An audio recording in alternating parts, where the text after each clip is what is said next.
Shalom.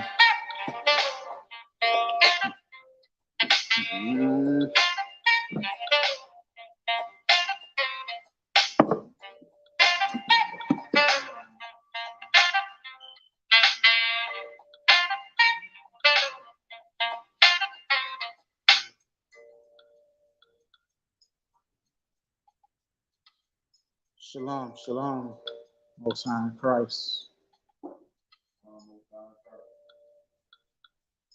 Welcome to another Sabbath.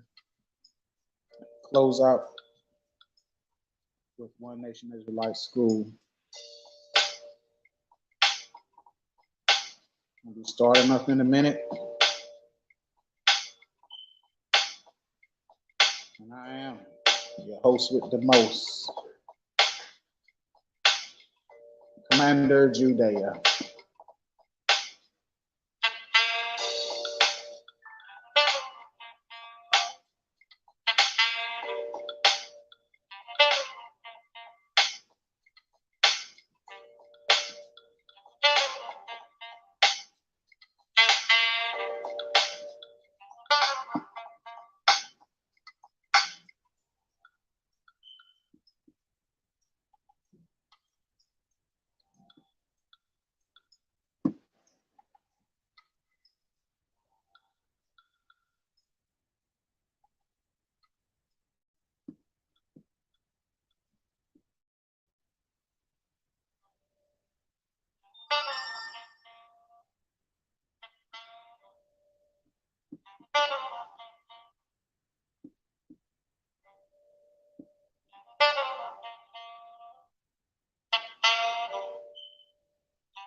Shalom, shalom, Most High in Christ.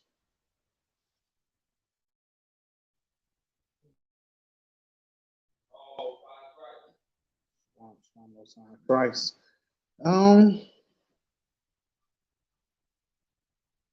We will begin with the prayers, I guess.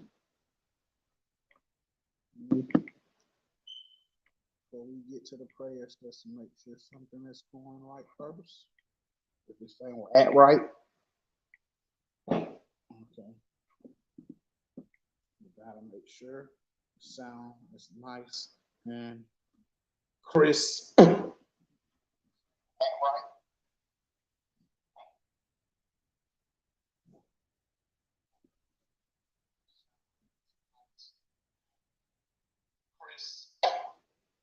Okay, that didn't sound crisp. Get crisp. Sound crisp.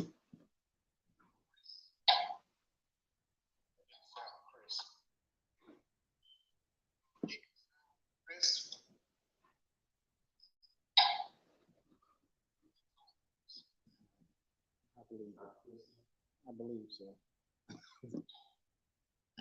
I believe now the sound is nice and crisp. We can go ahead and begin.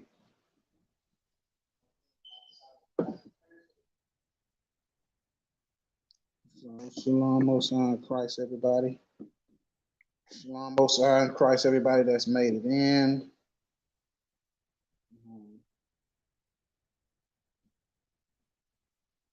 Be sure to slap the thumbs up while it's still in my mind. So everybody take a second and hit that thumbs up.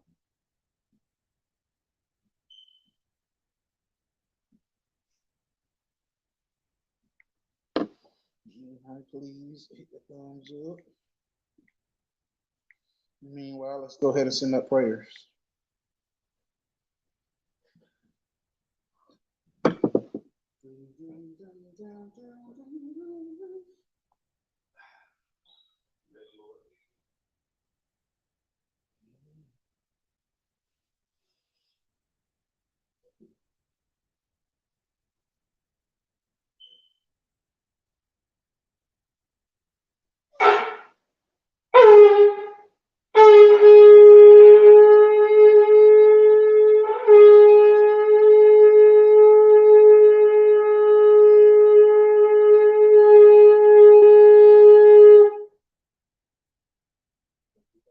Another day, another night. Fall out of shortcomings, those that are known and unknown. Let's discuss over the needs that we have on a day-to-day basis.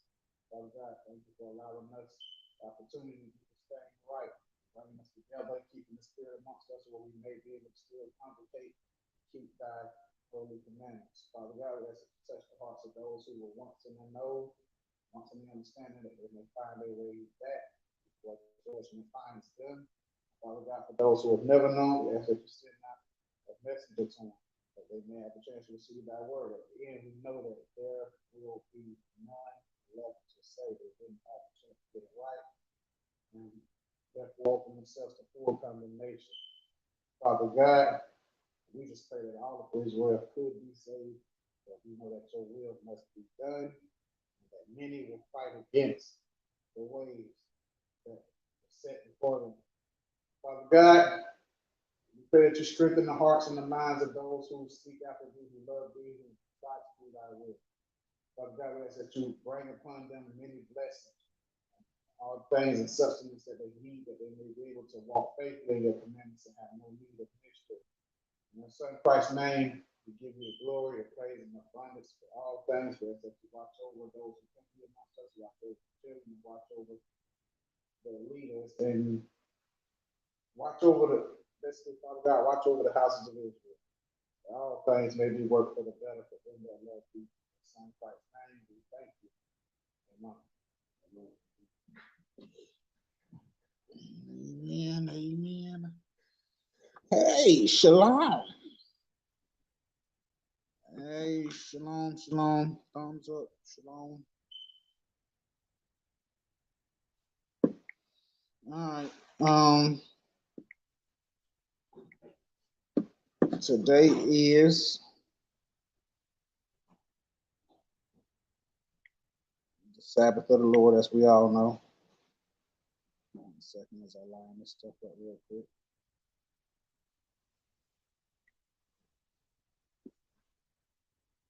Shalom. Happy Sabbath.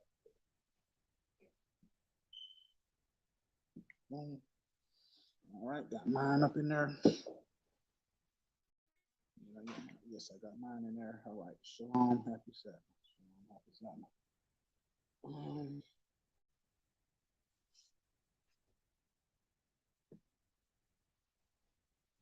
All righty. So once again, welcome to One Nation Israelite School. We are O.N.I.S. O-N-I. Yes. But today is a little different because I wanted to deal with a few questions. We'll make this as brief as possible. Um, Lord's will, if the few questions I picked out today doesn't take the entire class, then we have the officer come up and read. So for that, hope everybody's in the spirit. How does the week been? I'm just gonna throw it out there because I don't know how the week went for everybody else, but I just gotta ask. How was the week, officer? It was a pretty good week this week.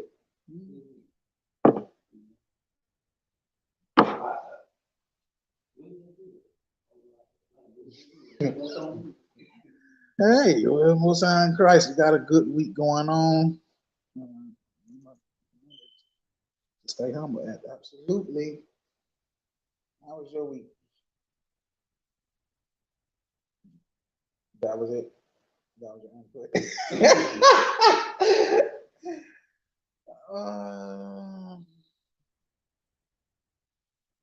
Okay. Okay. Um, I guess overall that means it'll be a pretty decent week for you all. Me myself, I'm getting used to the double thing, but overall, Satan tried to throw his little pieces in there, and he tried to throw a little piece here, you bite it, you throw a little something there, you don't bite it. It's kind of been a week where I just, for a long time, where I kind of just pushed a lot of stuff and don't even let it bother me, just keep it going. So my week has basically been overlook that, keep going, and work. But ultimately, it's been a good week. No harm has come towards me. So it's always a plus. It's always a plus. I pray that y'all online had a good week as well. But please feel free to tell us how was your week. Please feel free.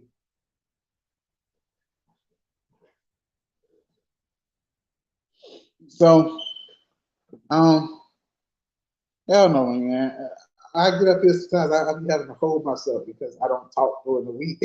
So I get up here and I just want to have a conversation with y'all before you know it, we done ate up a damn hour. so, so we're just gonna go ahead and try to keep it going. To the Father. All right. I'm very busy. Okay. Thing on, do you think? Well, I pray that mean it was good though. But hey, we're here. So now let's talk about I had a few questions that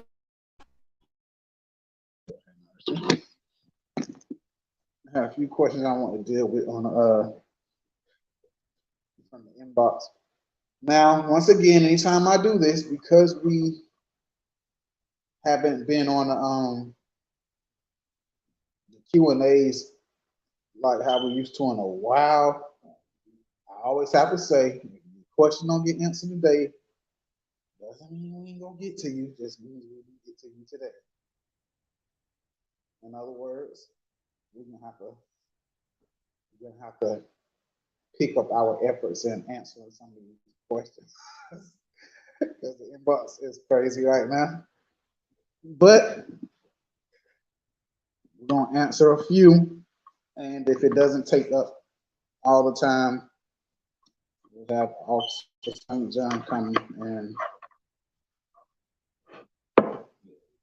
bless you with some reading, get you some history or some information you didn't know,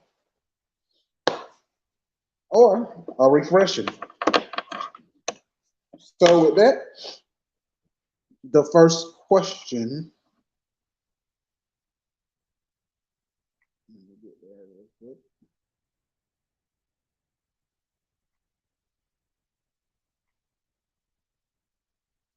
Because I separated them. Okay.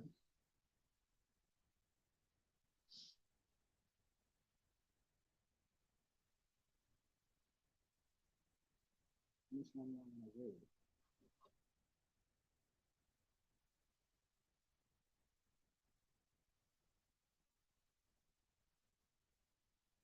Let's start off with this one, which is okay. So, Shalom Most High in Christ.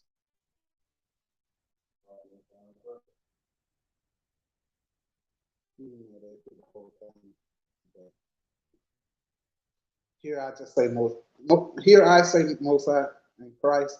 Now, there's nothing wrong with y'all saying Most High in Christ bless. There's nothing wrong with that. I just always say Most High in Christ. So with that, I kind of know that this person probably congregates or went to congregate at one point in time. But anyway, the Shalom Most High in Christ bless. Been in the walk for a little bit. My question is, if I don't see whooping my child, literally whooping my child as the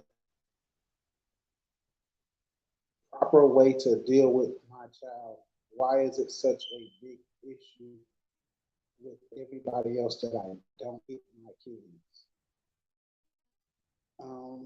Yes, they make mistakes as normal kids. Yes, they make it as normal kids do, but hitting them, I don't feel is the proper way to go about it.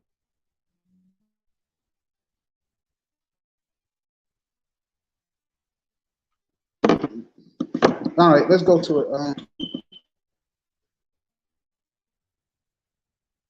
Let's go to it. Okay, but the end of the statement is I don't see why it's such a big everybody else. All right, so 9 times out of 10, let's just be honest.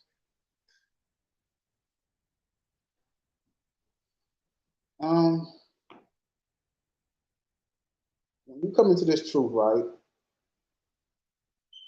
Um,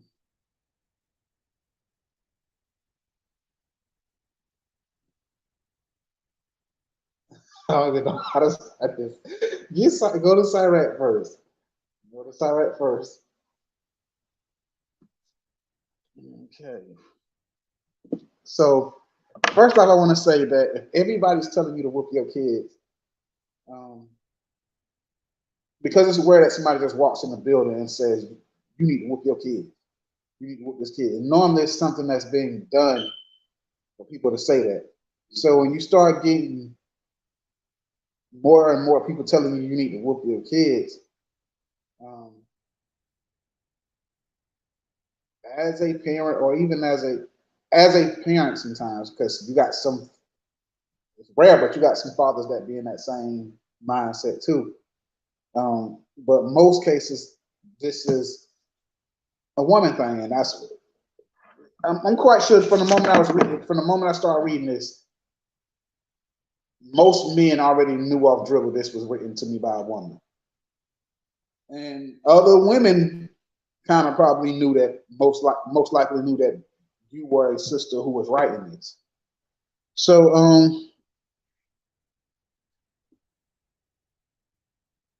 understand this.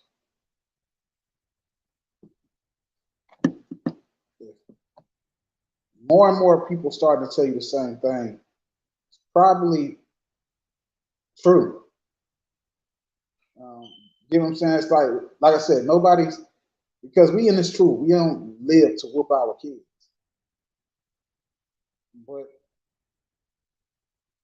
whose ways do we trust first and foremost? Do we trust our ways or do we trust the Most High's ways? All right, hold that. I know I just told you to get the apocrypha, but hold that real quick. Get Proverbs 3 and 5. Proverbs chapter 3 and verse 5. Proverbs chapter 3 and verse 5. Trust in the Lord with all thine heart, and lean not unto thy own understanding. So the Lord says, what now? Trust in the Lord with all thine heart, and lean not unto thy own understanding. Right. So the Bible tells us first and foremost, trust in the Lord with all our heart and don't lean on our own understanding. See, when you look at it, you're looking at it from the emotional standpoint or the woman standpoint or just the I feel standpoint, which is I don't feel like I should whip my kids. I don't want to whip my kids. You're looking at it from the I don't want to hurt my kids standpoint, whatever the case may be. Well, no good parent does. No good parent wants to hurt their child. You're not whooping your kids to hurt them any damn ways. But let's leave it into the Bible on this one. It says, we trust in the Lord with all our heart and we don't lean on our own understanding. But what did the Lord tell us? Go back to the Apocrypha, Sirach chapter 30.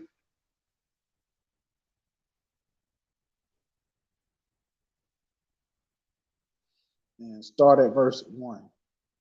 Sirach chapter 30 and verse 1. Sirach chapter 30 and verse 1. He that loveth his son causeth him oft to feel the rod, that he may have joy of him in the end. He that, Read it again. verse 1. He that loveth his son causeth him oft to feel the rod, that he may have joy of him in the end. So it says, I want you to notice how it started off though. What was the first sentence? He that loveth his son causeth him oft to feel the rod. Right. The scripture says, he that loveth. See, right then, just from reading that part right there, we probably break half of what most of them think, that whooping their kids is some type of hate. Oh, because I that's been promoted lately. I've been seeing a wave of that where they're saying that the only reason you whooping your kids because you really hate. They saying whooping your kids is hating them because now that you're mad, you want to inflict pain on them and all that stuff. But that ain't. The Bible just said the opposite. I wouldn't want to whoop my kids either. Keep listening. Keep listening. Scriptures tell you if you love them. Hold on, read 38 verse 1 again. Sirach chapter 30 and verse 1. He that loveth his son causeth him oft to feel the rod, that he may have joy of him in the end. Right. So the Lord tells you you're going to whoop your child in the early days so you could have joy of them in the end. Because you know what happens to kids that you refuse to whoop, children that you refuse to put that discipline and that level of fear in them from the beginning. You know what happens? It says do it at the beginning, do it early so you can enjoy them in the end. Because if you don't do it, you know what you're going to get in the end? Let's go to this. Jump down to verse 9. Verse 9. Call thy child, and he shall make thee afraid. Watch this. Play with him. Say what? Play with him. Uh-huh. And he will bring thee to heaven. And he will bring thee to heavens. Read on. Laugh not with him, lest thou have sorrow with him. Jump to verse 12. Verse 12. Bow down his neck while he is young, and beat him on the sides while he is a child. lest he wax stubborn and be disobedient unto thee. And so bring sorrow to thine heart. And bring sorrow to thine heart. When they start going out here and effing up and breaking every damn thing that you thought you taught them to do right, they start doing it wrong. Or when you get to the point where you can't really, now they old enough to look you in the face and actually fight you back, don't be surprised when that's what happens. Because one of the most common things we used to hear our parents say, or we as adults would even say this when we started having kids. My kids, they know when I raise my voice to a certain tone, or I give them a certain look, or they know because they too smart to fight you back right now. But the Bible is telling you when you don't do what you're supposed to do in that younger age. When they get older, now you got the risk going to jail to put them in place. Or even worse, damn kids whip your ass and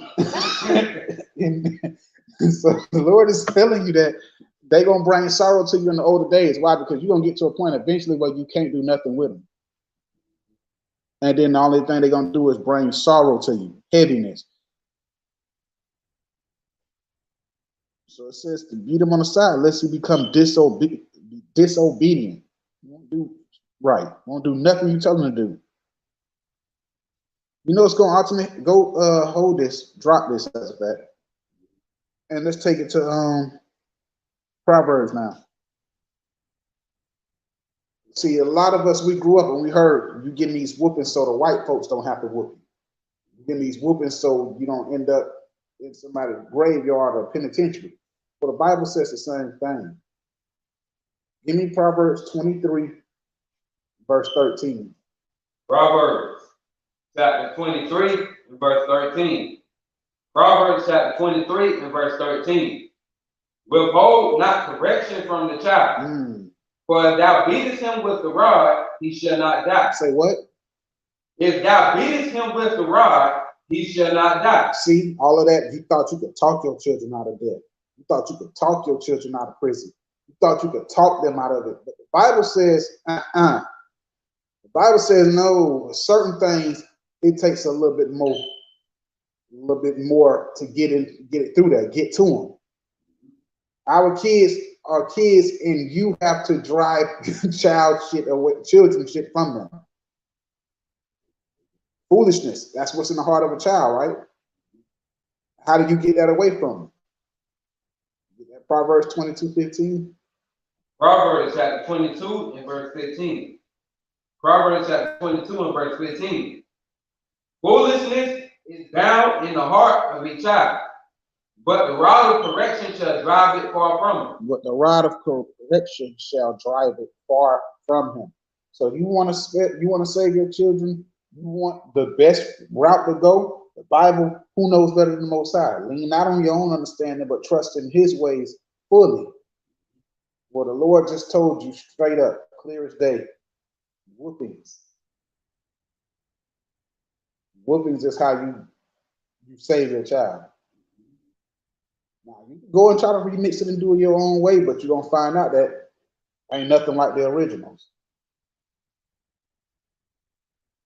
You may have a few remix songs that was good, but most songs that were good, the original is always the best. Most movies that were good, part 2 and 3 wasn't shit. The original. And the original route, according to the Bible, from the Most High, is for you to put some lacing on that ass. A whooping. And does that mean, now when we read this and when we talk about it, because we steady saying whoop them, give them the whoopings, it sounds like we just on a whooping tangent. Like just whoop them, just whoop. Whooping ain't got to be the form that you run to for every single thing. But it damn sure better be incorporated. It better be a nice, healthy balance of it. All righty, so anything you want to add to that, or you?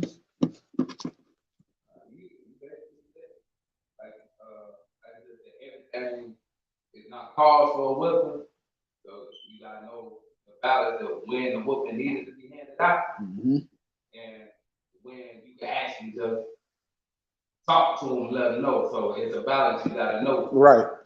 Right. Because that's the number one thing we're trying to get you to understand.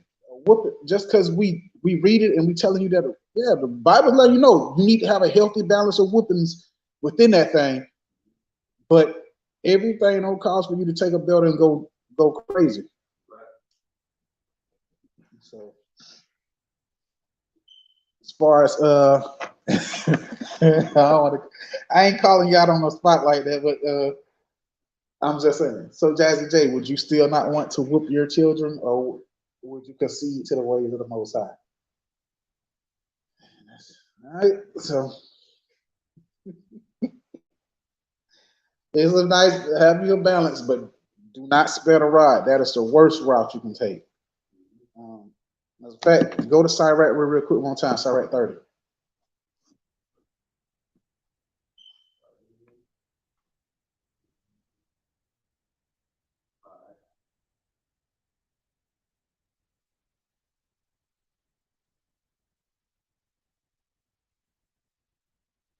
Oh shit, Slocky. Slocky. Where's it at? Sirach 30 and which one are you looking at? No, not yeah, that damn, yeah, that's it. Sirach chapter 30 and verse 11. Sirach chapter 30 and verse 11. Give him no liberty in his youth, and weep not at his folly. Right, it says give him no liberty in his youth. That's what like the Bible's basically, believe it or not, the Bible's basically telling you when they young, be on them. Be on them. And then you can start to peel back as they get older. But younger stages, like when you first get that horse, you got to be on them. You got to be on them, man. You let that time slip if you want to. That's how you see people coming up in there, laying in hospital beds for 2-3 months at a time because the horse done threw his ass way to the other side. I done jumped back and donkey kicked his ass. Balance is key. Yeah, I said it. It's not called for everything they do. The sooner you teach them what you have to. That's right. You got to be on them from you. That way you can enjoy them in the end.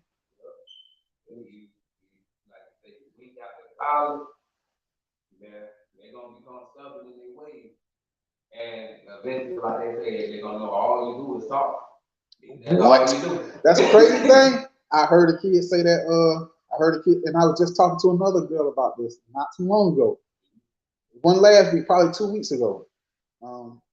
She was talking about she with her kids and all this stuff. Even after I read the scripture to her, and then once I read the one in Proverbs 23:13, she came to reality, and I was like, dang. Right. It's like I'm gonna just go in the room. I was like, well, here, you better get you a good husband. You better get you a good husband.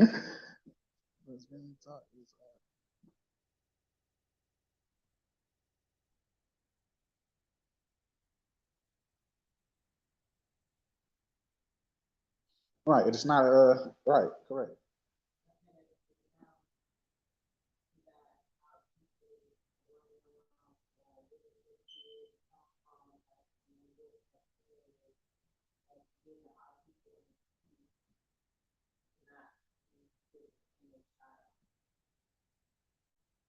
Right.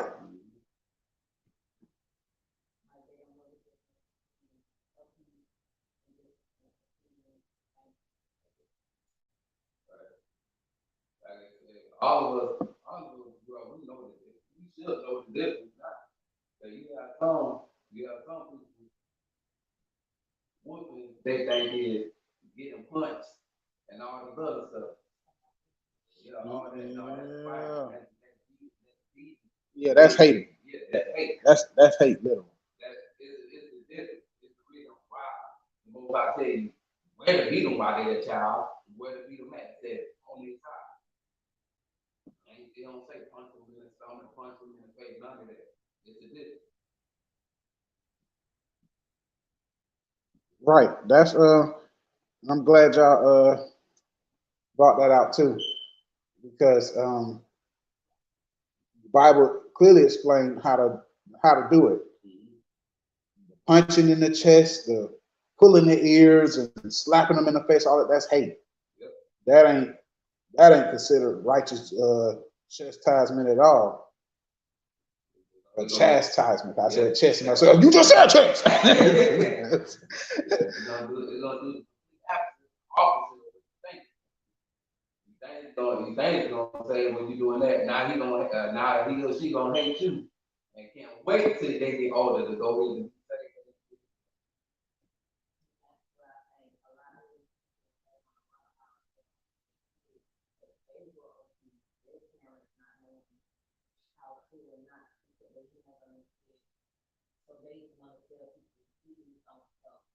Mm-hmm.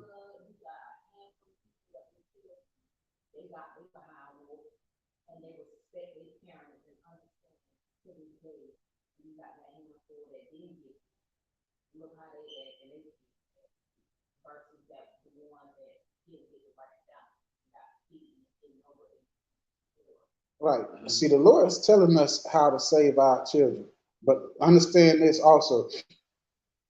The Lord also told us what? That some children that, see, the thing is, the whoopings, you got to take that step because of the fact the way the Bible is written. But it also lets you know that, hey, it's going to have some, you may have a child where if this child wouldn't change, even after you gave them whoopings and everything, that they were supposed to stone that kid. Put that out.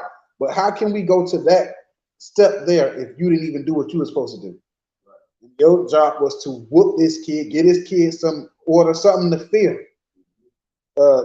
Somewhere where you can remember, okay, when I did this happened. We just got to the point now where we just done threw completely aside the way that the Most High said to do it, and we figured we got the better way. Even get Proverbs 19:18 real quick, because this is something else I saw with a lot of parents. This is something that you're gonna see with a lot of parents. Proverbs chapter 19 and verse 18. Proverbs chapter 19 and verse 18. Chasten thy son while there is hope. So notice what it said. Chasten him while there is hope. Again, what is that saying? Do it before it's too late. Go ahead. And let not thy soul spare from his crime. What does that mean?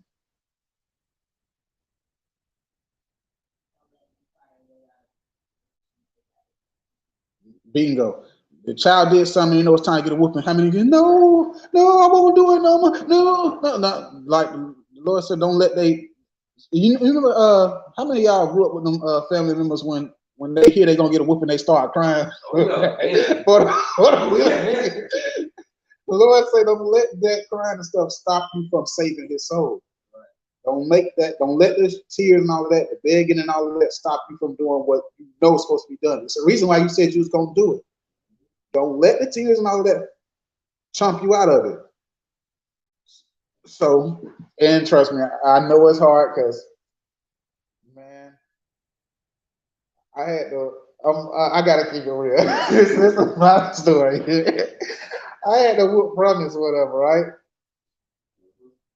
Man, and the way she was looking at me, and the way she's like, okay, Uncle. I'm like, man, I turned into a damn teddy bear. I turned into a teddy bear now, man. But so don't let their tears and all that stuff stop you from doing what you know is supposed to be done. Because you know what happened? I'm laughing about it now. But she went right back out there and got caught stealing. Same reason she was supposed to get a whooping. So second time I ain't let her woo me over. But our kids don't normally get second chances. So think about this. She had already been caught stealing. She was supposed to get a whooping. I didn't do it. She went right back out there and did it again. Now, what if they would have treated her like some of these people we done saw on the news already? Our kids don't normally get those chances to get certain things right again. So therefore, don't let your child be the next example because you don't want to lay the ride. So don't let their tears spare you or whatever. Go back to Proverbs 23:14. I mean 13 and 14.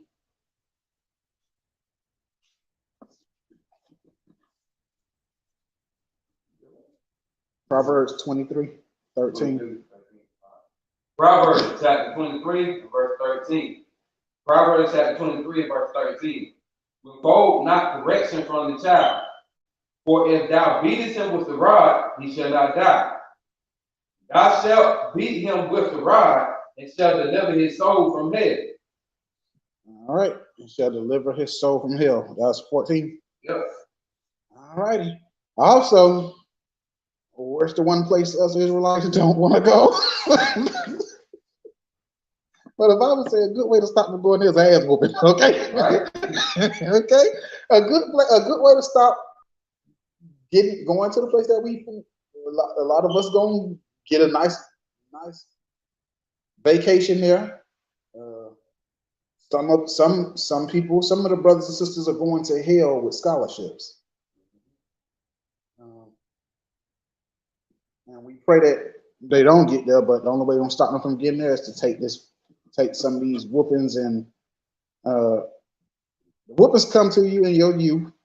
When you're older, you start getting judgment. Hopefully, you're still a part of the congregation, so the Lord don't have to judge you. Amongst them that will hold you accountable. But yeah, man. And I just want I was looking for the scripture, like you said, if you love your son, you'll chastise. So if you don't chastise him, if you refuse to chastise him, is you showing love or you showing hate? Showing hate. So I just want to pull on Proverbs 32 and 24. Just go ahead and prove that. Proverbs chapter 13 and verse 24. He that spareth his rod hateth his son, but he that loveth him chasteneth him betimes. So, like I said, if you don't, I mean, if you love them, you will save it. But if you spare them from a whooping every time all you're doing is talking, you ain't showing love. Because guess what? At the end of the day, you ain't gonna be the one to save it. And you had your chance to save it. And that was from the whooping that you was but you spared them. So you ain't love him enough to stop him from killing himself, basically. Going out there to cause himself to get killed out there. You ain't love him enough to do that. Absolutely, and that's true. You got people who they absolutely won't go anywhere if they got their kids. They have to send their kids off before they go off. Why? Because they didn't do what they were supposed to do in the youth. To this day, they can't say nothing. Like some of them been so bad to the point to where now they can't say anything to their kids when their kids is up and rowdy. I mean, they can say, "Y'all stop," and them kids act like they ain't heard shit. Don't touch that before we get in here. And them kids touching every damn thing.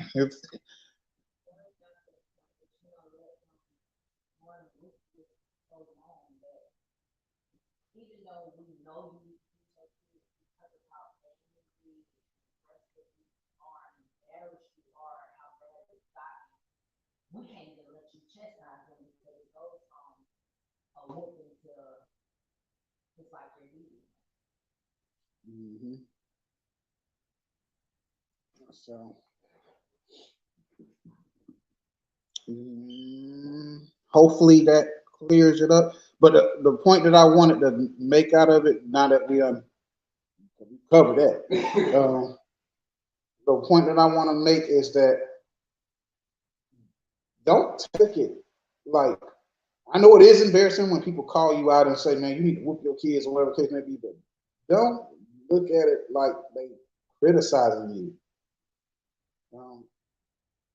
Obviously, the kids are still young enough because everybody wouldn't be saying it. I'm telling you, them kids from 14, 15, nobody be saying what them kids. They're like, man, good luck. But obviously, they're still in their age, and they're doing things that's noticeable to other people's eyes while you're hearing it everywhere you go. And just understand, man, the people, just because we in this truth and we tell you the kids, we're not some people who just sitting around waiting for opportunity to whoop children. Telling you this based off the things that they're seeing. All right, so Lord's will, you not one of them, not my baby type mamas. But Lord's will, you get it intact. And if you got a Lord, you got a bitch. I ain't going into it. Your Lord needs to step it up if you got one. If you do not have one, you have to bear arms. Gird up. Oh, you got a problem with your kid? I do it. I didn't. No, bring them on here. Bring them to camp. O.N.I.S. O.N.I.S.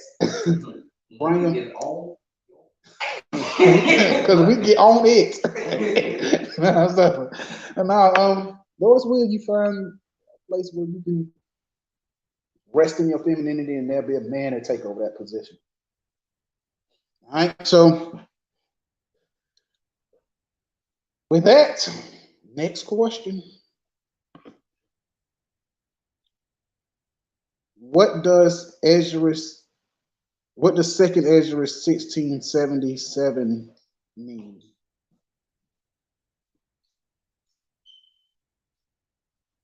Get that real quick.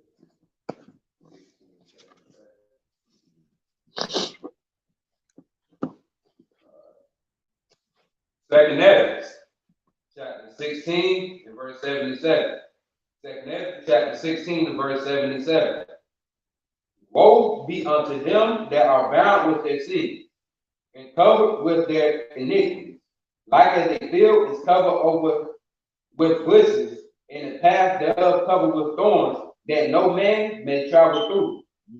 One of my favorite scriptures. It's one of my favorite ones. I ain't been able to hit it in a minute. But we definitely gonna talk about this one. Read that again. Second Ezra, chapter 16 and verse 77. Woe be unto them that are bound with their sins and covered with their iniquities, like as a field is covered over with bushes, and the path thereof covered with thorns, that no man may travel through.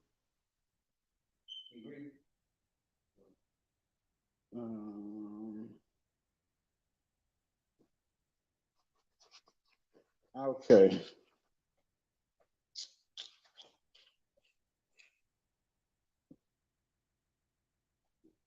You might as well read that last. Verse 78. It is left undressed and is cast into the fire to be consumed therewith. Right. So now, I need to understand. Now, this is one of my favorite scriptures. All right. So it says, "Woe be unto them." Now, all of us understand by now what woe means. Destruction, right? Destruction to them that be bound with their sins and covered with their iniquities, like as a field covered over with brushes. Basically, I want to get through. So go to, let's make this clear. Go to 2 Ezra 7 first.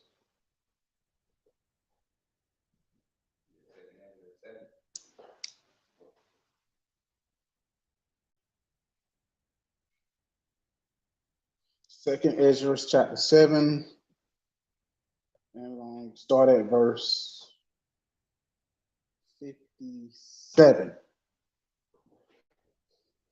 Second Ezra, chapter 7, and verse 57. Second Ezra, chapter 7, and verse 57. Then answered he me, and said, This is the condition of the battle, which man that is born upon the earth shall fight. Right. So it says, This is the condition of the battle which man on earth would have to fight, right? Go ahead. That if he be overcome, he shall suffer as thou hast said. Right, now notice it said, if he be overcome, he shall suffer as thou hast said. Just like when it says, woe to them who be covered in their sins and iniquities, right? So let's read this all the way through, because you just got to read this through. Read from 50. No, continue reading. All right. Verse 58. That if he be overcome, he shall suffer as thou hast said. But if he get the victory, he shall receive the thing that I say. Right. So now what does this sound like it's saying if he be overcome with? Right. If he be overcome with sin, he gonna suffer. Right. Verse 59. Verse 59. For this is the life whereof Moses spake unto the people while he lived, saying, choose thee life that thou mayest live. He said, choose thee life that they may live, right? Go back to 2 16. Yeah, and 77, behold it. Now, here it just said, choose thee life and live. Proverbs 7 and 2. Proverbs chapter 7 and verse 2. Proverbs chapter 7 and verse 2. Keep my commandments and live. So what makes us live? My man. Read it again. Verse 2. Keep my commandments and live. It says, keep my commandments and live. So when we read in 2nd Ezra chapter 7, verse 59, for this is the life whereof Moses spake unto the people where he lived, saying, choose the life that thou mayest live, meaning choose the commandments. Choose the commandments that you may live. All right. So now that we done went all around the way about it, you know what I'm saying? We done understood that if you overcome by sin, you shall die. But if you keep the commandments, that's how you live. That's how you come to life. Come back to 2nd Ezra 16 now. 16 and yeah. 2nd Ezra chapter 16 and verse 77. Woe be unto them that are bound with their sin. All right. So to be bound with their sins, what does it mean bound with sin? If we bound together, we stuck together. So you now this person is woke. Destruction to them that are stuck with their sins. Go ahead. And covered with their iniquity. Now the sins done overtook them. They covered in their shit. They're comfortable in it too. Go ahead. Like as a field is covered over with bushes. Right. It's like a field that ain't been kept up. Go ahead. And the path thereof covered with thorns. Now you can't see the paths, which way to walk through. Now remember, this is literal. Salaki. It's not literal, but it's a literal analogy. Like the example is using this literal, but remember, life and death is between commandment keeping and not. The path of life is the path that you walk in and keep the commandments. Well, it says now that this path has been covered, meaning all the brush and all of that equals sin. It uncovered the paths to where you can't see to walk the proper path now. You ain't walking the proper life no more. Go ahead. That no man may travel through. What it says, no man can travel through. What is that saying?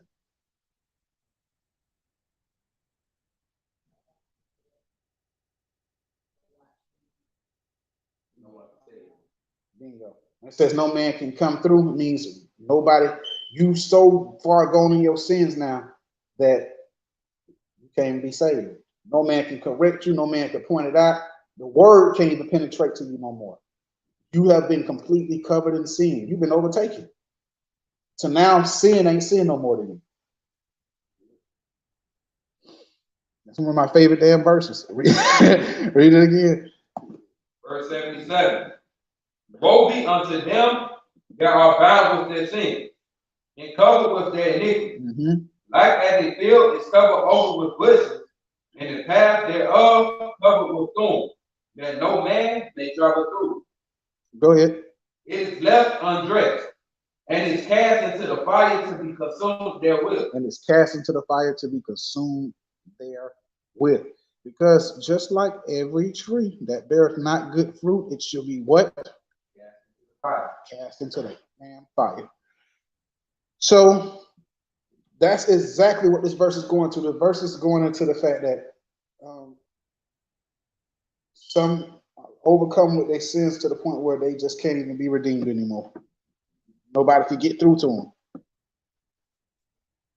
A lot of people need to hear this. Shalom, Most High in Christ. Shalom, Most High in Christ. Pray for them though. Yep. So, yeah, that's that right there. I like that. Good question. What's next?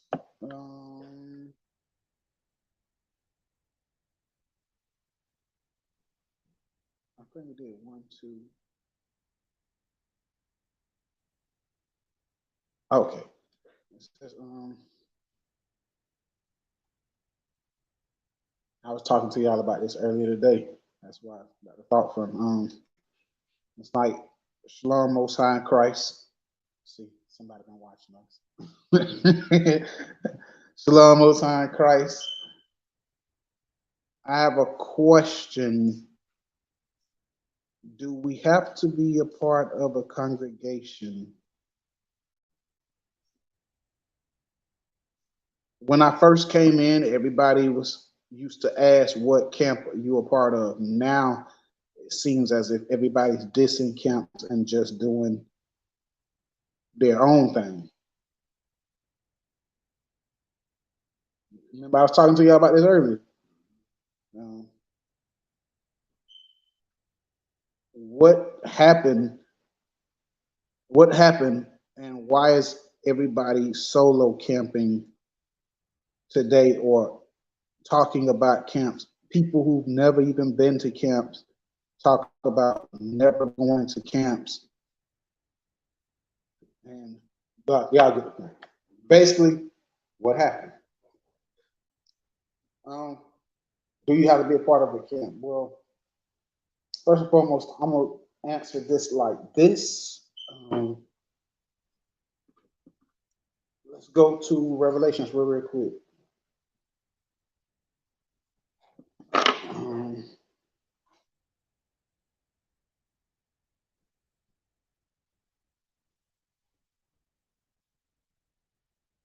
Revelation chapter 1, and we'll start at verse 1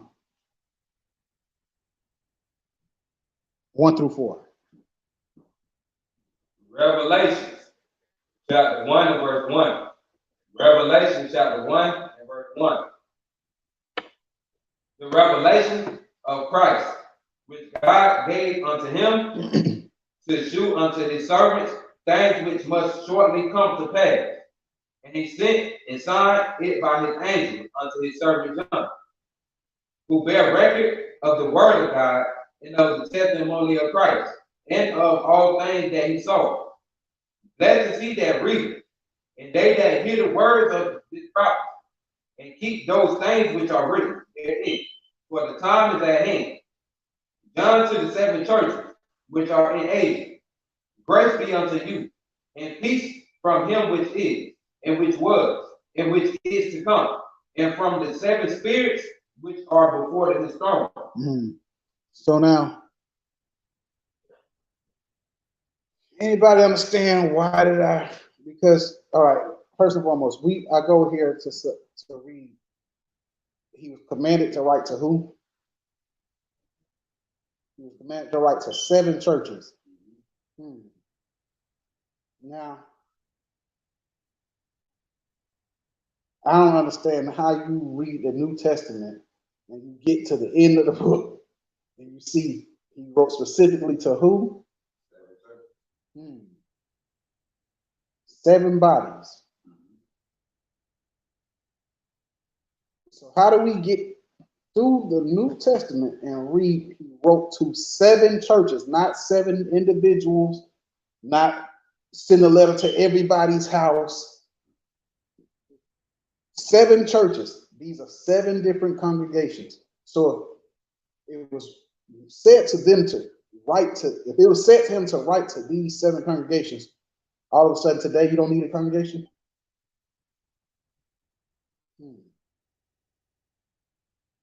I'll tell you what the issue is. Just like you said, for those, I'm gonna break this down in sections. For those who never joined the camp, but they talking about never joined the camp. Well, that was even before people started attacking camps.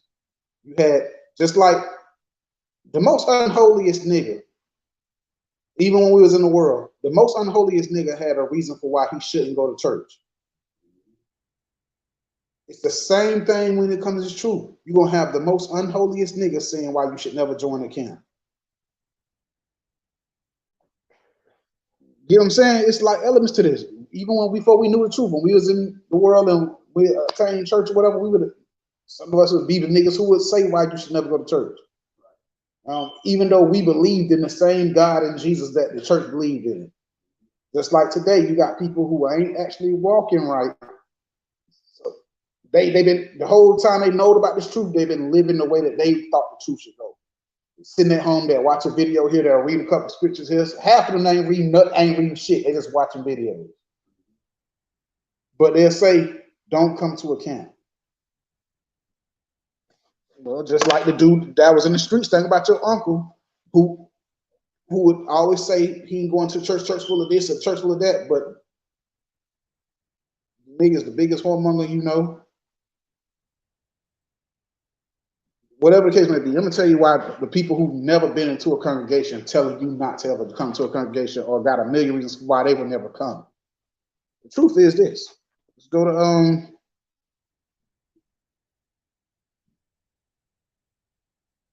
let's go to Ephesians real quick. You have something? Let's go to Ephesians 5 and 13.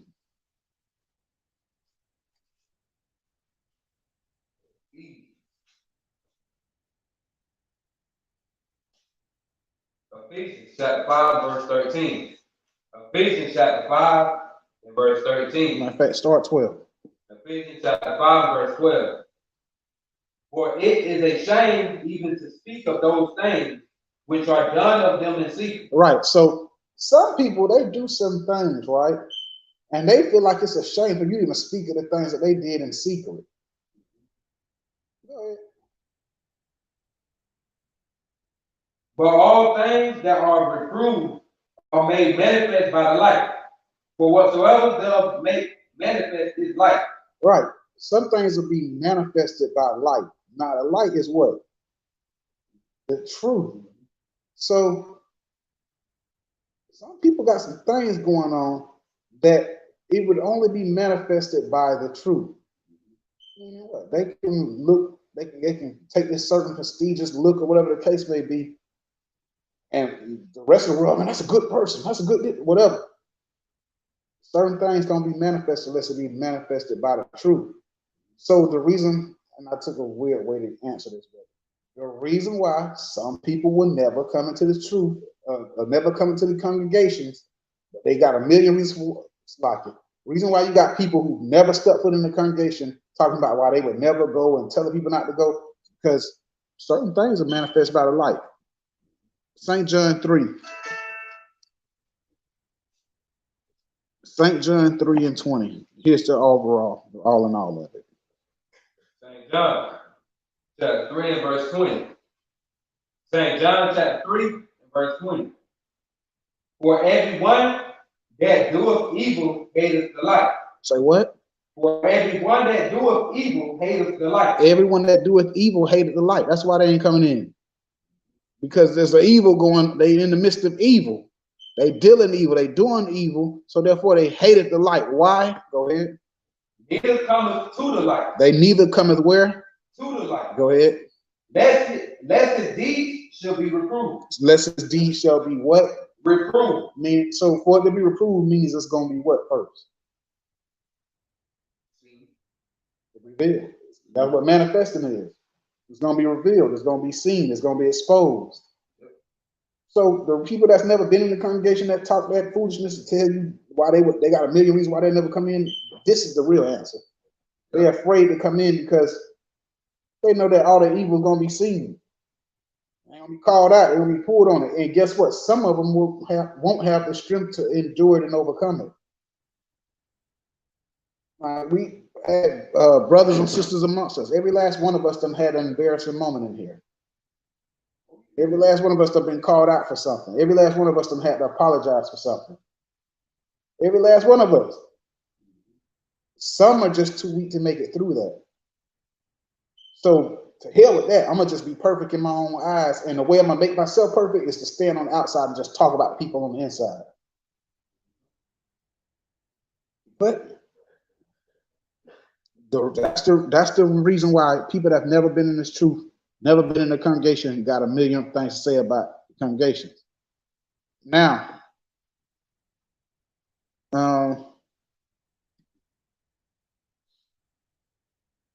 right.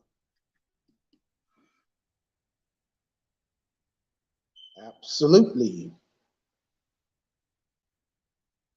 Right. It's terrible to face the mirror. So then you got those who may have been a part of it and they didn't. What I just got done saying, they couldn't endure the light shining on them so much that they ran away from it. Then you got some of those who, okay, you may have went to a camp and you got a bad deal.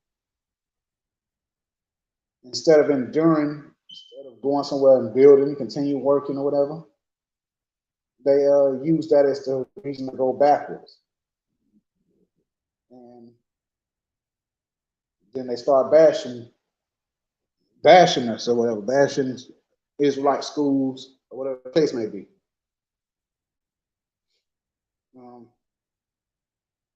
But ultimately, the drop off that I've seen, it came over time. It's people when it wasn't enduring the wall, or they caught that after a while. After a year. You ever heard the saying "terrible twos"? Terrible twos. I'm gonna be honest. In this truth, you got the terrible two. You got a year 4.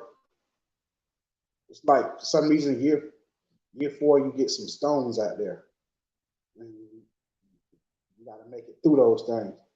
Then you get a real, like for some reason year 5, 6, it'd be a fight. It'd be a fight that year. Like I'm showing, like you have a first year fun, it go by fast. Second year, you start getting in trouble for stuff. About 4, things get threw out in front of you that you got to kind of navigate through. Year 5, you find 5 or 6, you find yourself like fighting to stay disciplined because everything started to become so, like you've been doing it so long, you ain't watching the people you keeping around you, you start getting bored with the truth.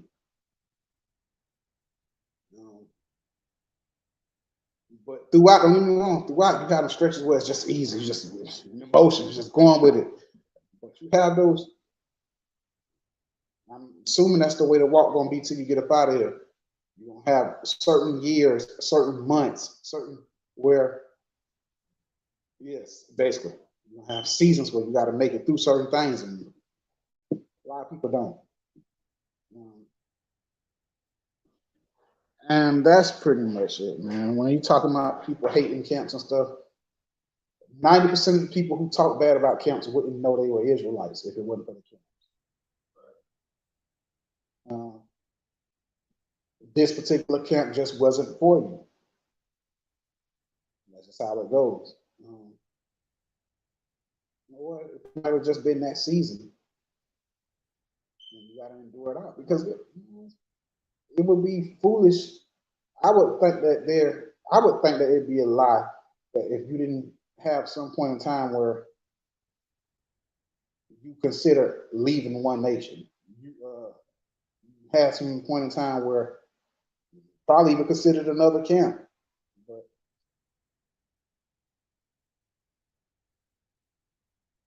it's just, to me, it's like I wouldn't believe that if somebody told me they didn't have to endure through times where they wanted to leave. They thought maybe the grass would be greener over this side or that side. I wouldn't believe it, but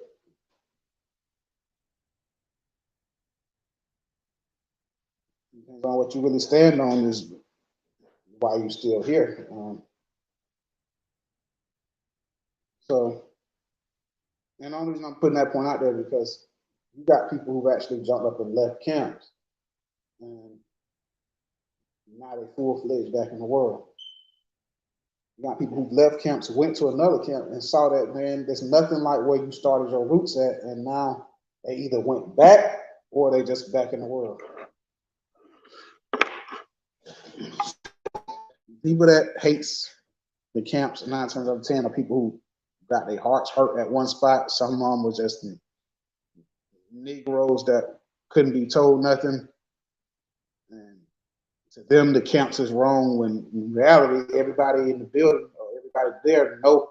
You know what I'm saying? Like sometimes you get people that they convinced in their own minds that they right about a situation, and they not. But because they right to them, they put it out to the world as everybody something wrong with everybody else. So it is what it is. But for the most part, when it comes to that, most people ain't gonna come in because they really don't want to change. Or 1 week the truth is amazing to them. The next week they doing what they want to do. The week after that, the truth is amazing again, and then the week after that, they doing what they want to do. Alrighty, so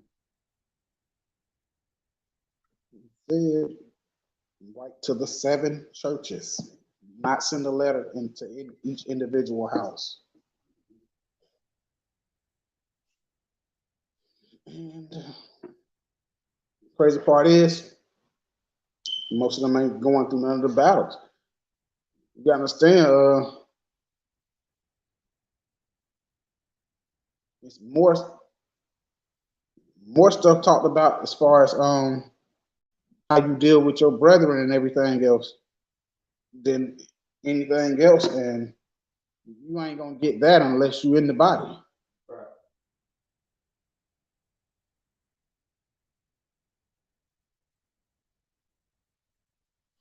Right. That's a good point. Somebody told them not to work and make money, they would keep looking for a way to make income. Right. Absolute truth. And that's one of the quickest telltales. We look at people and we see how they deal after they leave camps or whatever, and you kind of start seeing who the damn devil was. All right. We over the hour, so but let's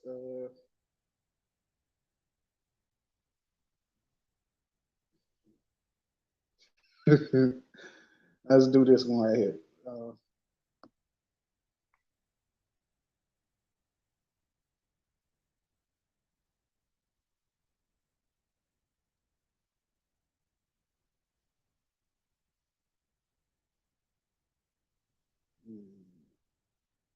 Did Sarah literally call Abraham Lord, or was it by her actions? Basically, did she call him? Did she literally call him Lord? And the thing is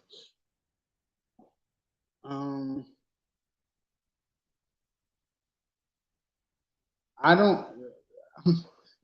I would say yes. Okay, just to answer it, yes. But do I think that she walked around saying, "Hey, my Lord, my Lord, my Lord, this, my Lord, this. Hey, my Lord, you thirsty? Hey, my Lord, this. Hey, my Lord, that. You thirsty? She probably could have. She probably could have. But I don't think so. If I'm just looking at today's time, I don't think so. But did she literally call him Lord? Yes. Yes. Because the scriptures wouldn't tell you in First Peter 3:6.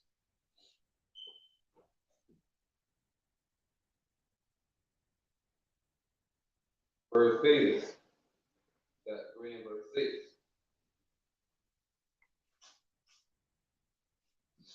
First Peter, chapter 3 and verse 6. Even as Sarah obeyed Abraham, calling him Lord, whose daughters ye are, as long as ye do well and are not afraid with any of me. He says, even as Sarah did, calling him Lord. So yes, she did call him Lord. One of the examples. Yeah.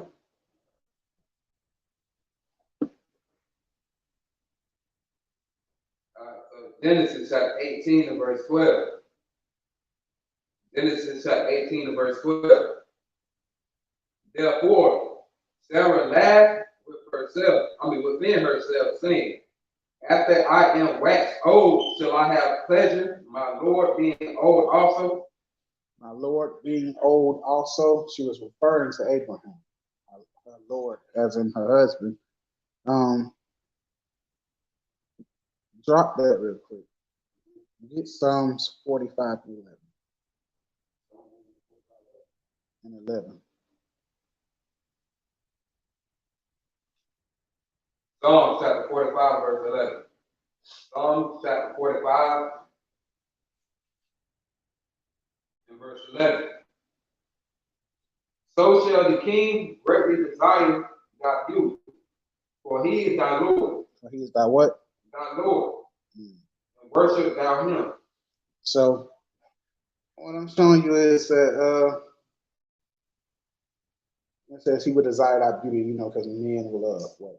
The beauty of a woman. But he is thy Lord. Your man is your Lord.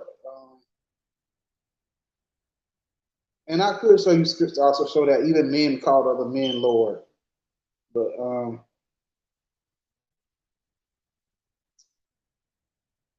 point that I want to make, yes, she literally called him Lord, but you gotta think about it. When you look at houses today, most people call their, I don't say most people, but a lot of people refer to their husbands or their wife, or their husbands as bae. Some of them call them by their name. You know what I'm saying? It's a lot of different terms that are used, which is why I said, now maybe Sarah did call Abraham Lord on every occasion, but I don't know. If I'm just looking at today's time,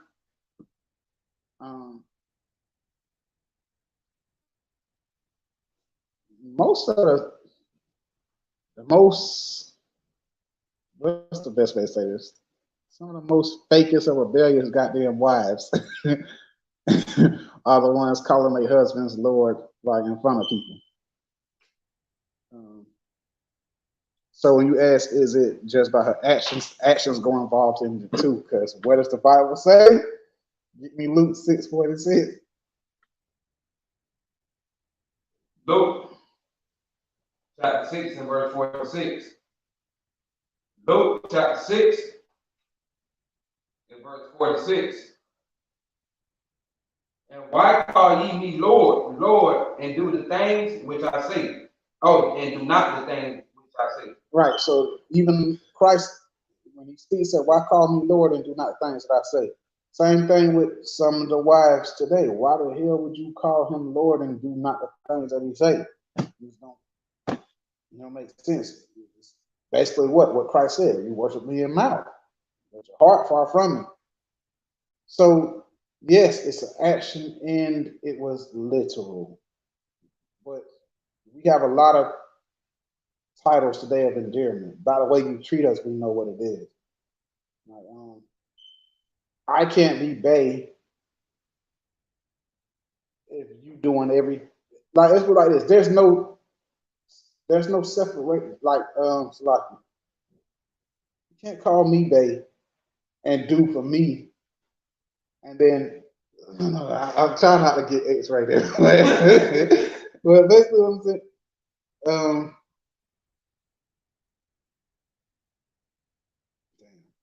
my mind isn't a good.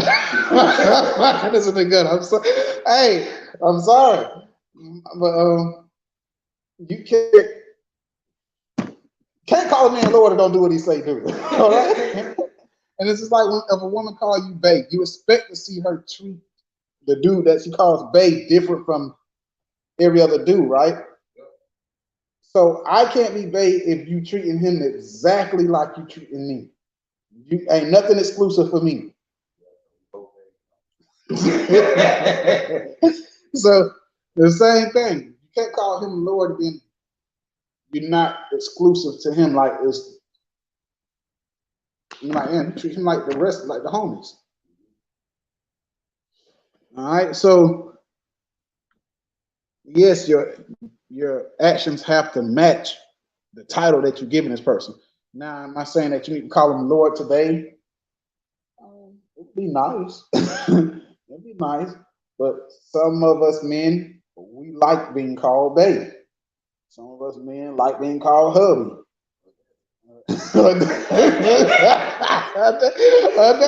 I mean, I kind of like that one. So, hence, future wives. So, you know what I'm saying? Hey, yes, some men they like to be called these things. Titles of endearment. Titles of endearment. All right. But yes, she did call him Lord, and her actions had to match it. All righty. So with that, I want to answer this. I got two more questions, but I only want to do one of them. It would be, but if I do, because we're already an hour and 20 in, and that time be deterring people.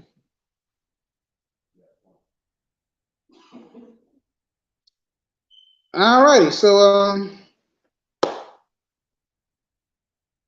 Lord's will we catch you tomorrow. Shalom, Most High in Christ. I will be out to yourself from this one. And yeah, but damn, I really want to answer that one. Me and my Lord jumped the gun. I want to do this one. I want to do it. Oh, I gotta do this one. All right. So it says me and my Lord jumped. All right. So we're gonna do one more.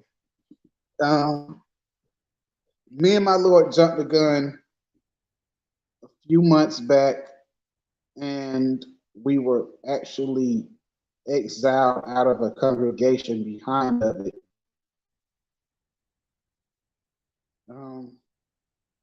Okay, I saw the jump the gun part. I didn't get the exile part. But anywho, me and my Lord jumped the gun a couple months back, and we were actually exiled out of a congregation for it. Now we've hit a rough patch where there's a lot of little arguments going on. Um,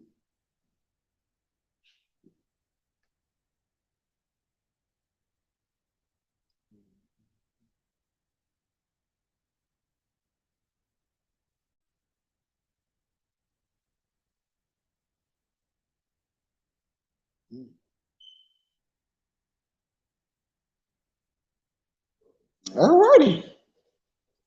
So we got a couple that jumped the gun. They were a part of a congregation. The congregation actually kicked them out for jumping the gun. And now, having no counsel or nowhere to go, they hit a rough patch, having a lot of little arguments. Where do we go from here?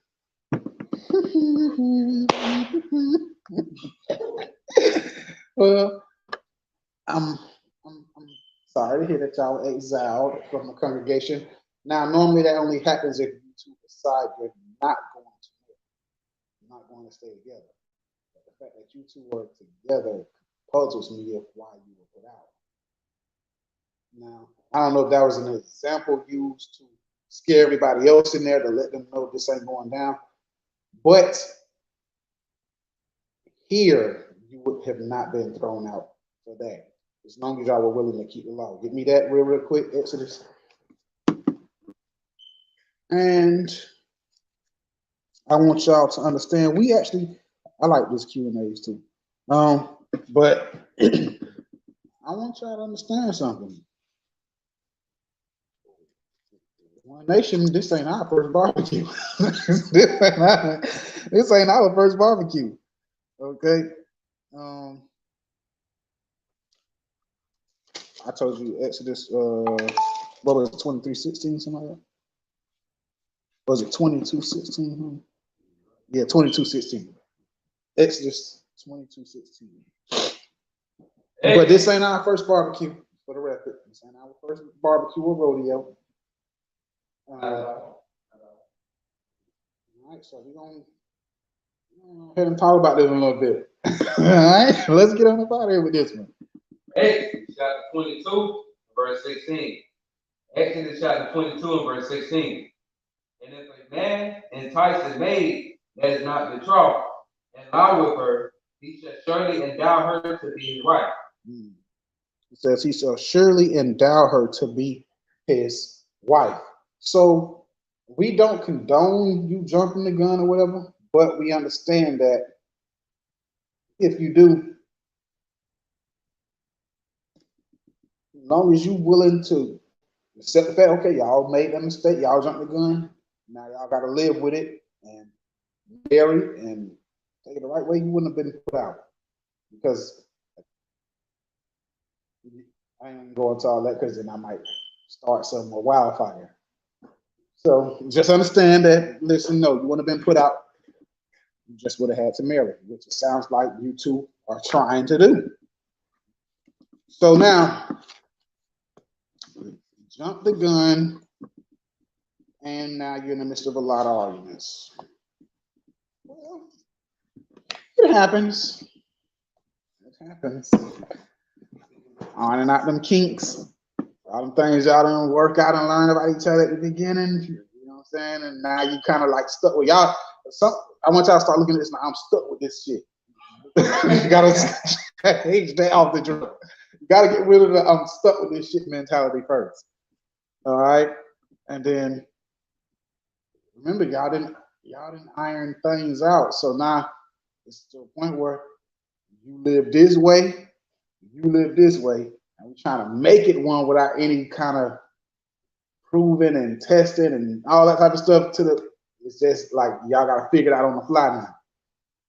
9 out of 10, he trying to iron out all the kinks, trying to get everything to roll a certain way, but he need to know that you're with him, beside him, and you're willing to follow him. And in your case, you might be trying to put yourself in a position where you're afraid that if you just give all the way in, how you gonna be treated in the end results of it. All right, so what I want to do is I want to let some people in here speak on it. All right. So, was it like their situation? Situation where they jump the gun and they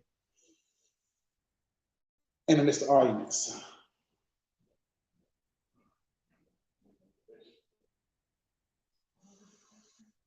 You got to put it in here.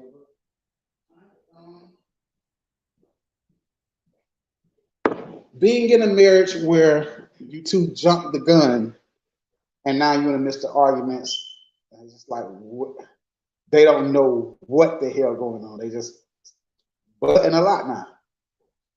And I just want y'all to give them, a little bit of y'all experience or a little bit of understanding of.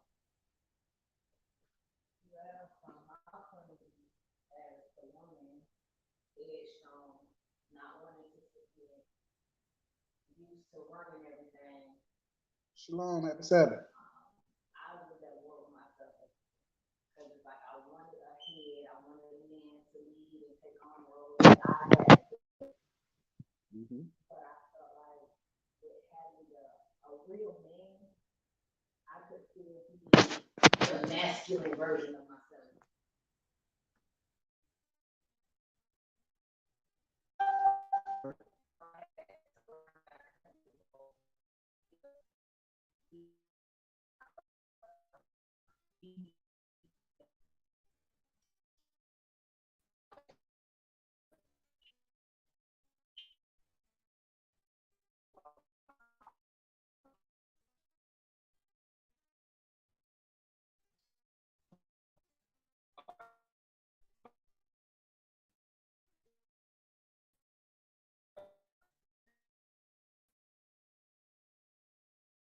Jump the gun. You ain't got no time to prove. So you gonna find out everything that you don't like about the person. Why y'all? Because like you say, once you jump that gun, y'all married. So now you gonna have to. You got things that you don't want to let go. You got things she don't want to let go. You got things you like. She got things she like, and it might not be the same thing. So it's gonna be conflict up. Y'all two different people, and y'all trying to make each other. So it's gonna be conflict, and like I said, if you don't prove, you don't know what to expect. Right, because you ain't have no speed bumps. Yeah. So instead of building up to that point, oh, you're gonna catch hell. I'm gonna sum it up like that. You're gonna catch hell starting off. But as long as y'all willing to keep going, and as long as y'all stay to the word, y'all be able to make it through.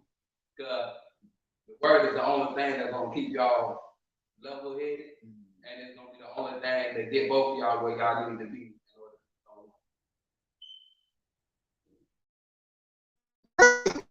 So, as I was saying before,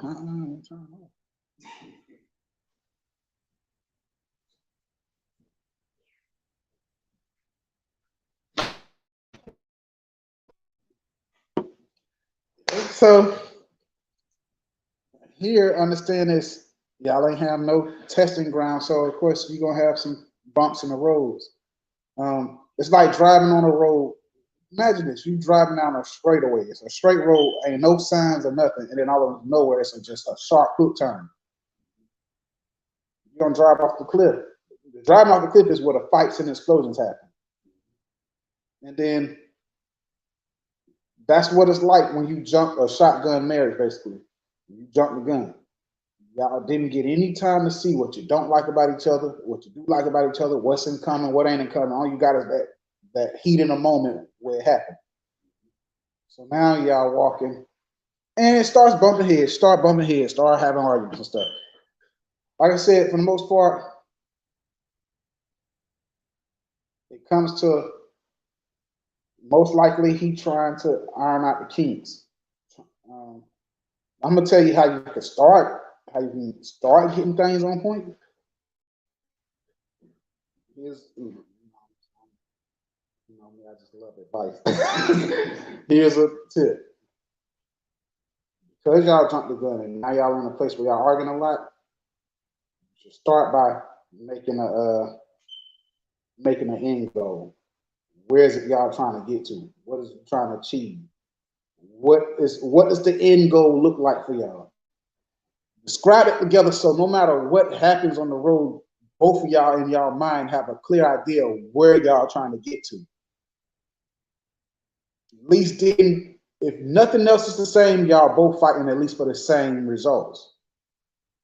You know what I'm saying? It might be how they say it's 1,000 ways to skin a cat, something like that. You know what I'm saying? Y'all made it's 1,000. Let's say it's 3 ways to get to this one place. Everybody know we trying to get to this one place though. All the stuff in the middle, we gonna have to find ways to get around it, find ways to work. But knowing the end goal is probably going to be one of the most helpful things you two can do amongst each other. Draw out what the end goal looks like. What exactly what is it? And then y'all start working on the trainings and shaping how y'all get there on the way. But remember, 9 out of 10, he's just trying to work out the kinks now, um, trying to shape it. And then you, on the other hand, as the woman, because your job is to follow, submit, and all of that, you just worried about exactly what does that look like for you. Meaning, you understand he the lead and all that, but you trying to see how's it gonna look for me to just follow. You were, you know what I'm saying? You figure that if you just be quiet and follow, it'll get you treated like anything. And that's where conflict comes in. You're afraid to trust and let him lead, and he not sure if you're gonna let him lead, if you with him. And those two insecurities alone, they bring up many fights between y'all. So Genesis 3:16 says what? Genesis chapter 3 and verse 16. Genesis chapter 3 and verse 16. Unto the woman he said, I will greatly multiply thy sorrow in thy conception. In sorrow thou shalt bring forth children, and thy desire shall be to thy husband. It says your desire shall be to your husband, and he shall rule over thee. Understand that, future wives? Wives. The scripture says that your husband shall rule over thee. Now, to the husband who gets this new leadership in this, and now you set to rule. Sirach 4:30. Sirach chapter 4 and verse 30. Sirach chapter 4 and verse 30. Be not as a lion in thy house. Be not as a lion in thy house. Don't be a damn devourous beast. Go ahead. Nor frantic among thy servants. Nor frantic among thy servants. Don't make it where people are more comfortable when you're gone. Like when you a good leader in your house, people love when you're home.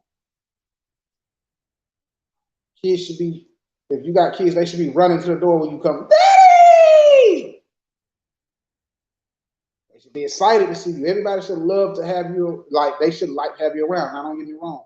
They should still have that line of fear, no, not to F up. But don't be this mean spirited creature walking through the house. Don't be frantic, meaning everything. Everybody on goddamn pins and eggshells when you around.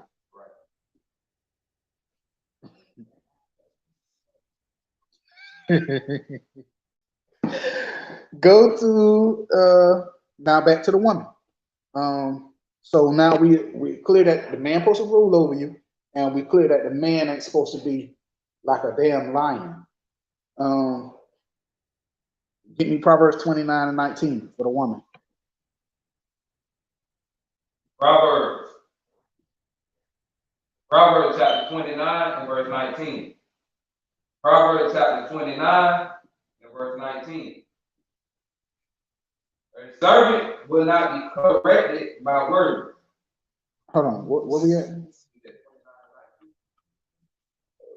Look, let me look. Sound like I caught the wrong thing.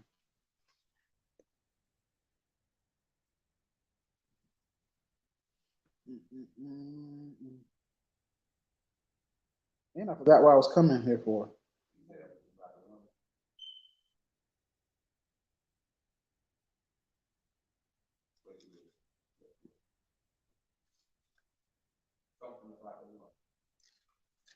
Oh, it's better to dwell.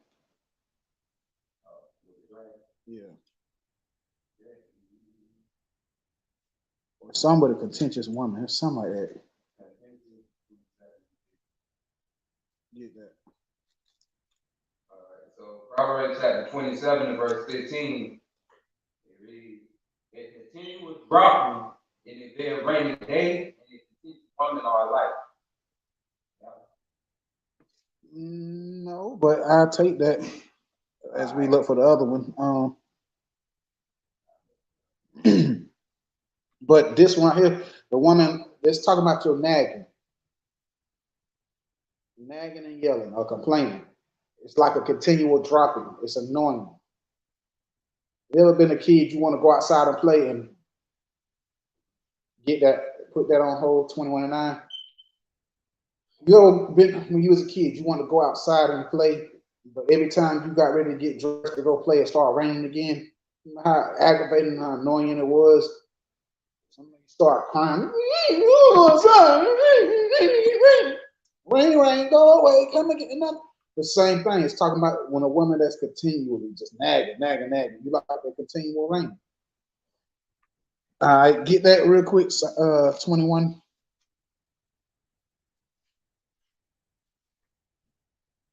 All right, so 21, Proverbs chapter 21, verse 9. It is better to dwell in the corner of the housetop than with a brawling woman in a wide house. Right. I pulled this to say, don't be contentious. Why? Because in your to the woman, and you trying to figure out how to give up power or trying to figure out. Go ahead. All right, verse 19. It says, it is better to dwell in the wilderness than with a contentious and angry woman. But so the reason why I'm putting this is because in most of you women, your walk trying to figure out how to relinquish power, how to just follow. A lot of times you be contentious because you used to having a certain power, a certain say doing what you want to, and now it's hard for you to just trust and leave that in the hands of the man that you're with, especially in your case because you jumped the gun. So now you question their leadership, and to the point where you believe so far in so much in your own ability to get things done that you actually fight and contend with the person who has to get it done now. And it makes the job way more complicated. So don't be the contentious woman. Now, with that being said, back to the men, Colossians 3:19.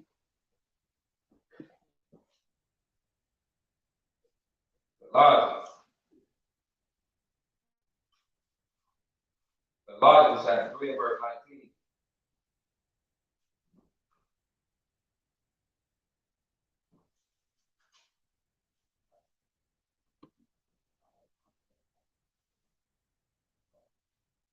Curves. Colossians. No curves to pull it up. Colossians chapter 3 and verse 19. Colossians chapter 3 and verse 19.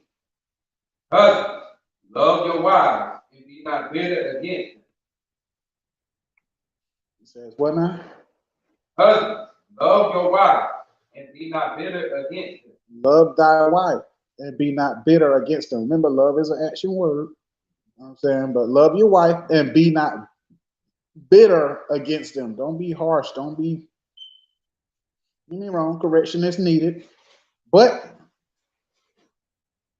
just as we don't need contentious women, we don't need bitter men. All right.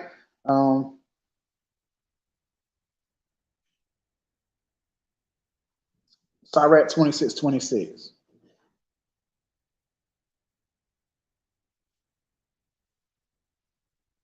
Sirach chapter 26 and verse 26. A woman that honors her husband shall be judged wise of all. But she that dishonors him in her pride shall be counted ungodly of all. Say it again. Verse 26. A woman that honors her husband shall be judged wise of all. Mm-hmm. But she that dishonors him in her pride shall be counted ungodly of all. Shall be considered ungodly of all. Now, why did I want this? Because it says in her pride. When do you see the most disrespect come from a woman towards her man? Right. She's pissed off. She's in her pride. So don't be that woman. Now I've covered a multitude of scriptures real quick. I just want to get one more and then I'm gonna wrap it up.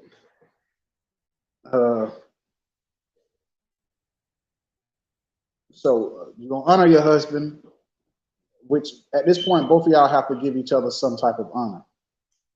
As a fact, I know I just said I wanted one more scripture. Give me this one, then we get the last one.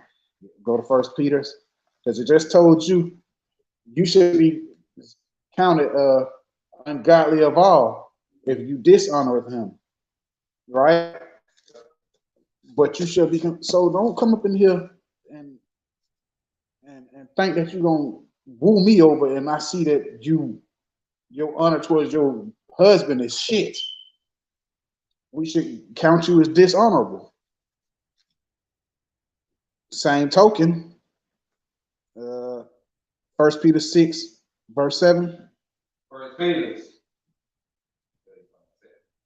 First. Start at 6 first. 1 Peter 3 and 6 and verse 7 is the point. 1 Peter chapter 3 and verse 6. 1 Peter chapter 3 and verse 6. Even as Sarah obeyed Abraham, calling him Lord, whose daughters ye are, as long as you do well, and are not afraid with any amazement. Right. So you women are the daughters of Sarah. If you can obey and respect your husbands the same way Sarah obeyed and respected Abraham, right? Go ahead. Verse 7. Likewise, ye husbands. Likewise, who? Ye husbands. Go ahead. Dwell with them according to knowledge. Dwell with them according to knowledge, just like remember, Sarat told us the women need to honor their husbands, right? Go ahead. Dwell with them according to knowledge, giving honor unto the wife. Giving what? Honor unto the wife. So the Bible tells us both to give each other honor.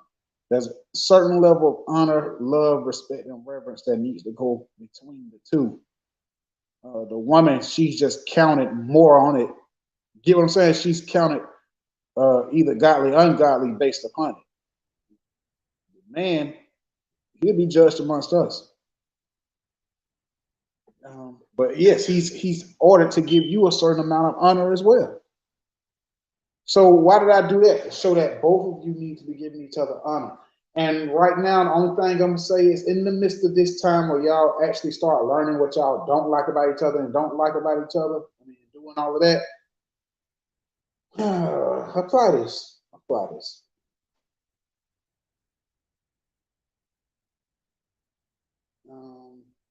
Proverbs.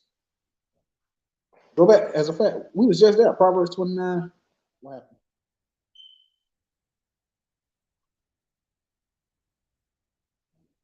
Verse 8. Get that real quick. I might be missing something. 1 Peter chapter 3 and verse 8. 1 Peter chapter 3 and verse 8. Finally, be ye all of one mind, having compassion one of another, love as brethren, be pitiful, be courteous. Right. So finally, be ye all of one mind, having compassion one for another. That's gonna be heavy, right? Y'all gonna need a lot of compassion for each other. And remember, y'all mind are supposed to be one. It says love as brethren. Why does it say that? Because to be honest, that's basically one of the strongest loves you can actually have. At the end of the day, brethren gonna be brethren. Remember, like back in the day, you might get into a fight with your brother, but he's still your damn brother. Two brothers can get into it and they might even actually talk it out, but it's worked out. Only husband and wife and niggas on the streets, basically, they have a disagreement and then they go completely the opposite way. As brethren do, they fight and come back together. Husband and wife be the same. There's no we had a fight and now I'm going to stay in Texas. And I'm gonna take all this love and everything else that's supposed to be devoted to you, and I'm gonna give it to this dude, and I'm gonna take all this love that's supposed to be devoted to you and give it to this woman. Yeah, be his brother, love his brother, come back together. All right. So, last point that I want to make with y'all too, because at this point, y'all mouth is gonna be the most dangerous thing. Your mouth is gonna be the most dangerous thing to y'all. And Lord's will, y'all can work past it because you jumped the gun.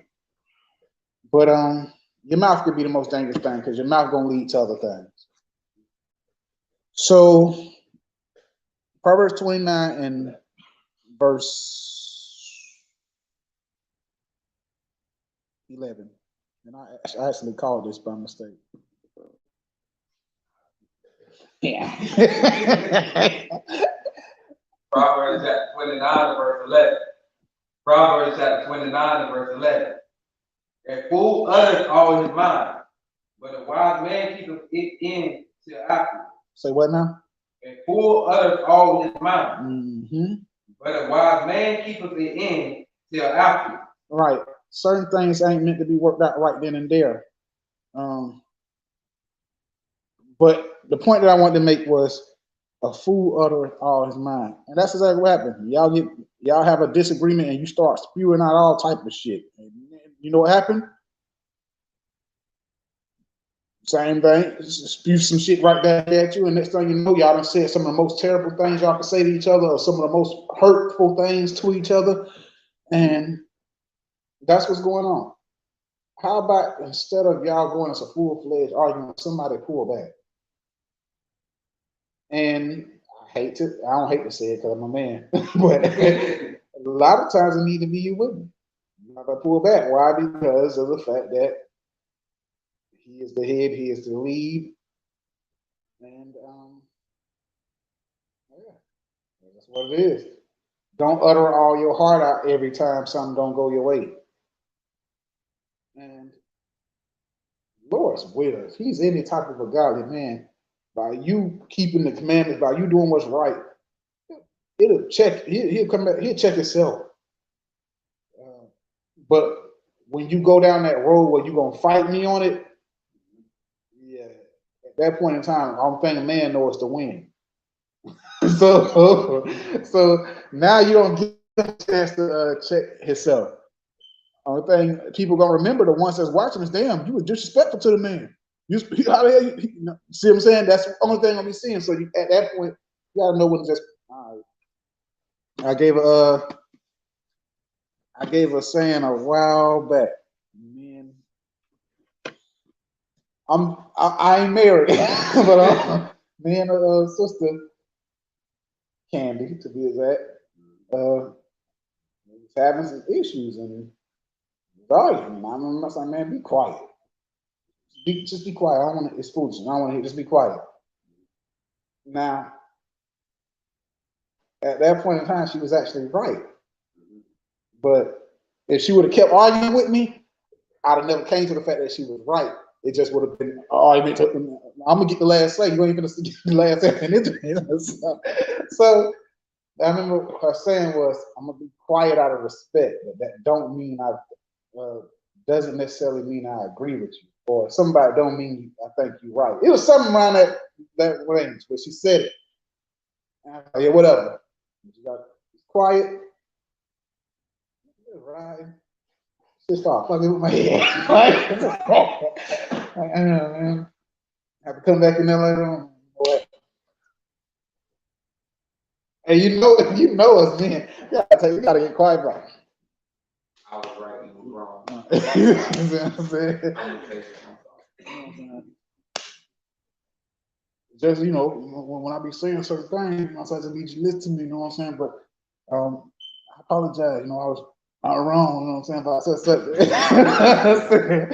So, the point is, what I'm saying is, when you stay in the spirit and stuff like that, remember the scripture says it's like heaping hot coal upon their head.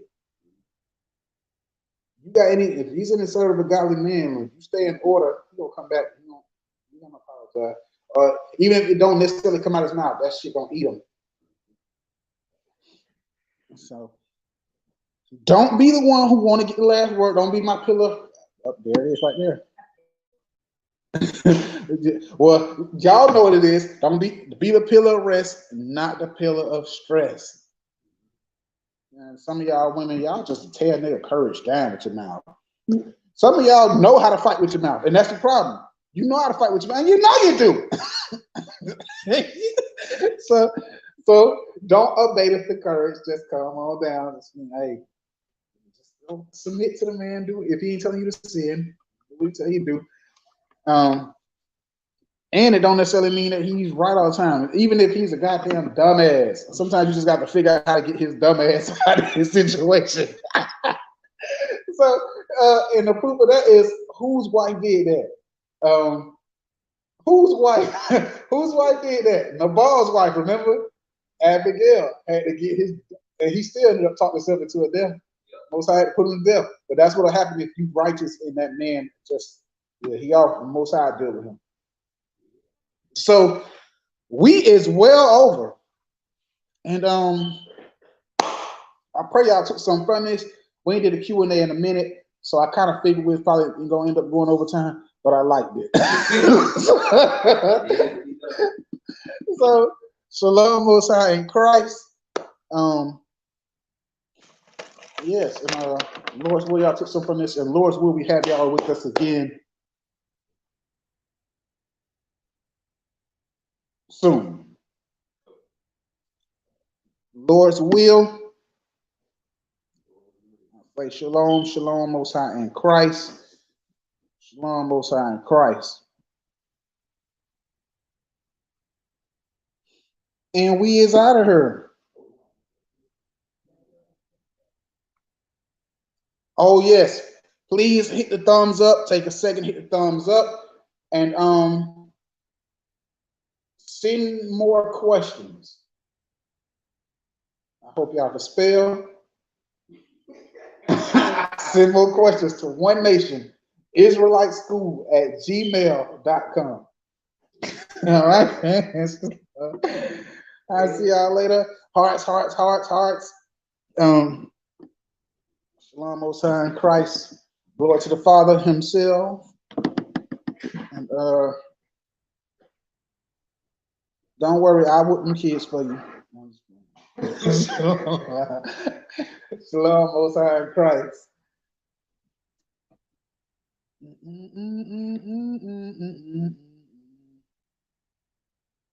Yeah, I'm surprised too about that. O.N.I.S.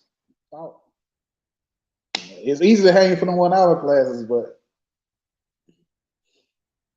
shalom, shalom, Most High in Christ.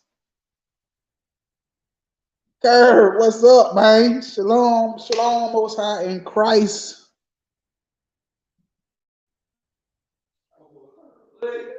Shalom, man. So,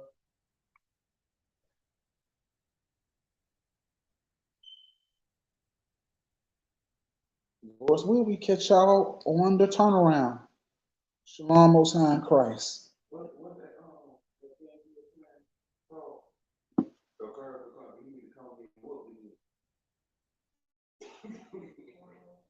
Cornhole. Yeah, man. Lord's will, we see y'all on the flip. Shalom, Most High in Christ, and happy Sabbath.